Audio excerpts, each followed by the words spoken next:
All right, here at home, let's head in to see what we're in for this weekend with meteorologist Nate Larsen and for Chief Meteorologist Alana Brophy. Hi, Nate. Happy Friday. Hey, well, yeah, happy Friday to you as well. Yeah, weather picking up across the East Coast while we're quieting down. Also, a significant weekend where we're talking about Fall Equinox finally officially arriving, the official fall season.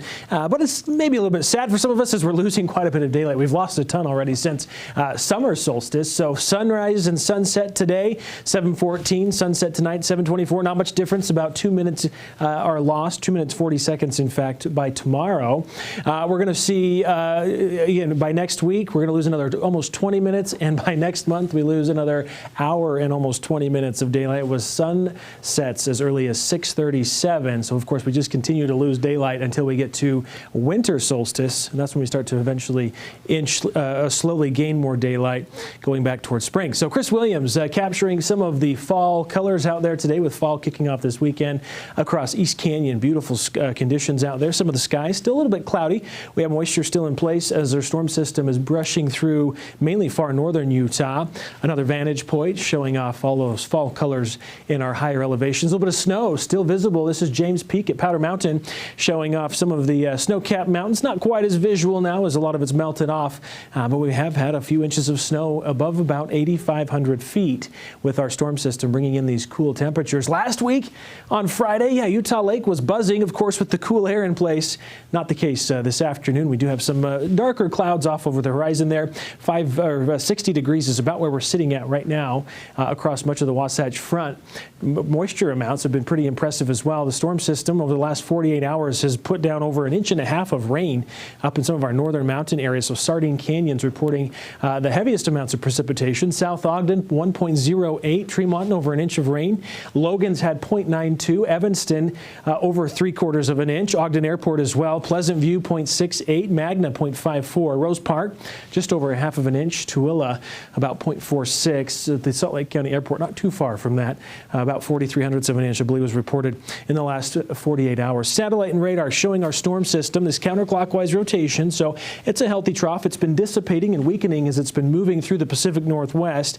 As it continues to work its way off towards the east, you can see the moisture kind of clearing out already this evening with it. Just a few remaining showers over mainly the higher elevations.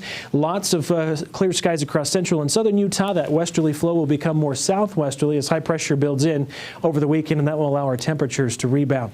Futurecast having a lot of the moisture out of here by 9 o'clock this evening. Maybe a few clouds lingering across those far northern mountain areas. The clear skies and the cool air in place are leading to very cold temperatures tonight.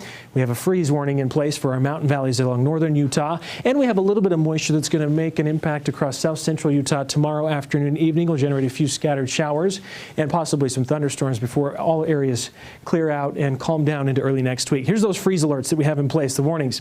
Tonight into tomorrow morning, the Wasatch Back, the Bear River Valley and Bear Lake areas could have temperatures, especially in the Bear River Valley, down to 25 degrees. So crops that are outdoors, unprotected, might, of course, be killed off with these cold temperatures. Randolph could just be 26 degrees. Laketown, 35. Peter Sinks, 33. Even Logan, 34. Cold enough temperatures. Maybe you want to just play it safe and cover up the garden if you still have some growing. 33 in Park City, 29 in Heber. Morgan, just 31 with 40s along the Wasatch Front. We're in the 70s, low 70s along the Wasatch Front tomorrow. 83 for St. George. We should be warming into Sunday, Monday, 90 degrees next week. Beautiful sunny skies and seasonal temperatures for next week before we slide just a little bit into the upper 80s Thursday, Friday with some breezy winds.